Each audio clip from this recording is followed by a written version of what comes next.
Hi there. So I got Liam with me. Really important win for us against Aston Villa. Important we bounced back after that disappointing loss against Liverpool. Your thoughts on the last couple of matches? Good performances, not really great results in terms of Liverpool. Good result against Aston Villa. But we dominated the Aston Villa game. For large parts of the Liverpool game, dominated that. Just shows how far we've come over the last couple of years with Mikel Arteta, that we're able to, hold Liverpool to apparently their lowest XG of the whole Klopp reign, or the season, I believe. 0.8 XG for Liverpool in a game, but they ended up winning 2-0. Quite surprising, but again, great performance. Can see that we probably would be challenging if we had maybe a striker, a couple more players, world class in certain positions, but we'll go into that later. But yeah, great result against Aston Villa, dominated the game. Didn't feel like they had a clear-cut chance really, so got to be happy with that to a certain extent. Yeah, definitely. The Liverpool game, is kind of our mistake that cost us. You can say we're a little bit better than us still, more clinical. We do lack a striker, but the fact that we battled really hard, as you said, we gave them a really difficult game, one of their hardest games of the season. We've done the same against Man City as well. Yeah, sure. So how far do you think we are away from challenging the likes of Liverpool and Man City? I think we're still quite far away. I think it's good that we're challenging for top four, and I don't really want to get ahead of myself. There's obviously progression there. I would like to say that I'd give it maybe 2-3 seasons, but again, you never know what could happen with the rise of, say, Newcastle, with the endless pits of money that they potentially have.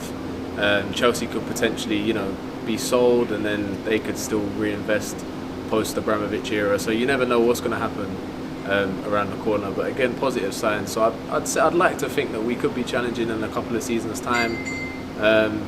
But there or thereabouts at the end of the season, I'd be happy with in terms of top four.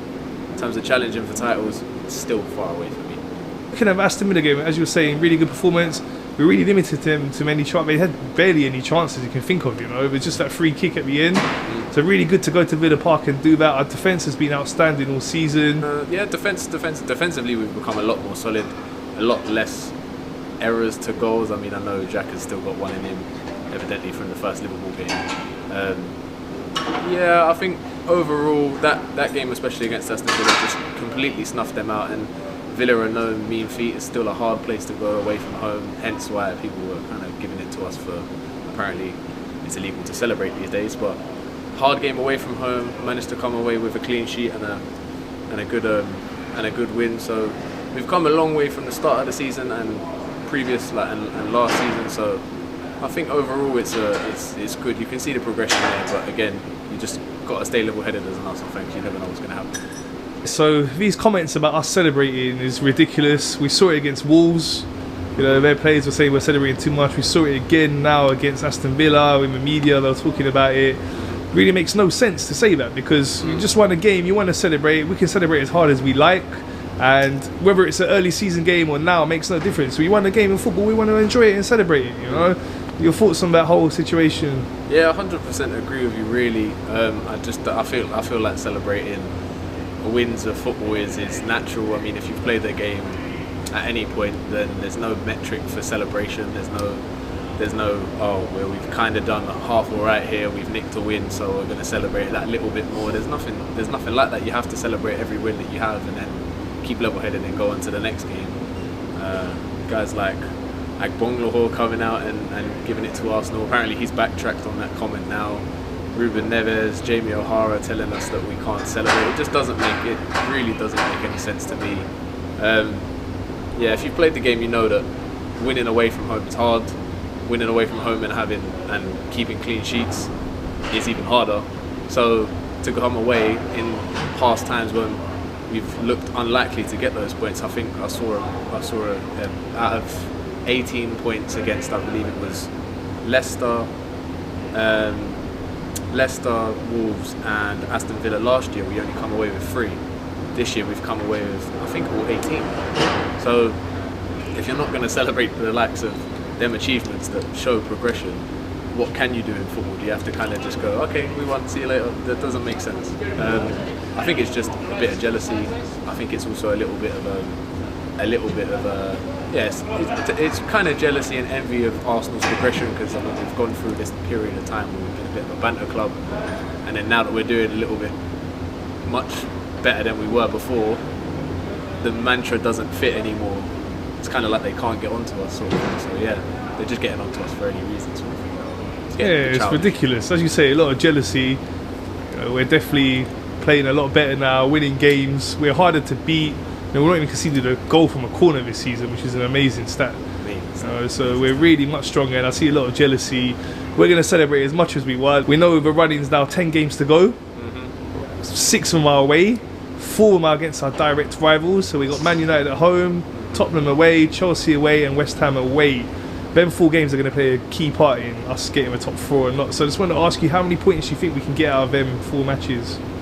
If I'm being conservative, I'd like to say that we're probably going to get 5 to 7. I reckon we'll beat West Ham. I reckon we'll beat United. Draw or a loss against Tottenham. Draw or a loss against Chelsea. If I'm being a little bit more confident, I'd like to think that we can come away with points across the board against all of them, and hopefully not lose any of those games. But yeah, I'd say 5 to 7 if I'm being conservative. Even then, that would take us up to, I believe, right now, 61, which would mean we'd only need roughly around about 13 points from the last 6 games, which is doable. So I think overall, I think my target, I was speaking to my friend, I think 73, 74 points will get us Champions League football this year.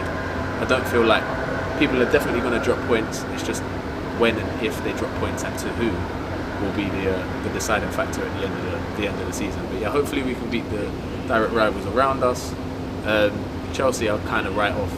But yeah, if we can take points off of Tottenham and Man U and get that win against West Ham, I think we'll be alright. Yeah, so you think we'll make the top 4? I'm still conservative, because I said this last time. I think we've got enough to do it. Just depends on if we've got enough match winners. If we get the rub of the green with injuries, etc. I'd like to think we can do it, but you never know. One team might come out, smash us, and then with 3 injuries down, we lose the likes of people in really important, like influential positions like Thomas Partey, Lacazette at the moment, because we don't have a backup striker. Centre backs, I mean, I know Rob Holding can come in and do a job, but White and Gabriel are doing very well in their respective positions. Leno's obviously come in and done pretty well as a replacement for Ramsey whilst he's been injured against Villa. Hopefully he can keep up that form. But yeah, if we lose a couple in influential positions, I'll be a bit less confident. But if we get the rub of the green, I think we'll do it. Okay, I just want to finish with Mikel Arteta. So his comments when he first came in, he's like, he really wants to make sure there's a unity between the squad and the fans. And it was hard for him because we had the whole COVID situation when he first came in, so no fans at the stadium. But we're really seeing now, with fans back at the stadiums, we're seeing the way the team are performing, the unity there, the togetherness. We can see that they're playing for the fans, playing for the manager. We're really right behind them as fans, and the atmosphere is really good. So yeah, just your thoughts on Arteta, how he's going. Arteta, quality. You can obviously see the progression. Emery, with his absolute sham of a managerial stint at Arsenal, was just diabolical after Wenger. It's obviously going to be a tough job following on from that. A lot of issues with disparity within the squad, certain little cliques with Mustafi, Ozil, no disrespect, great players. He's kind of rooted out that, kind of got the players all together in one big group. You can see the connection between us and the fans, which I haven't seen at Arsenal for a very long time. Even kind of midway through Wenger era, I think that kind of was lost. A bit of a disparity just due to owner issues, lack of trophies, etc., etc. Like this whole divide between Wenger in, Wenger out. Now it's Mikel Arteta in, Mikel Arteta out, and the kind of divide swaying more towards Mikel Arteta in because of this whole unity that he's bringing towards the team and the fans. I think overall the connection's there. He's done very well in instilling that. And yeah, just overall very positive. Can't speak enough positive words about the guy. Some selection questions about him, in my opinion personally, but overall, I think, yeah, just quality.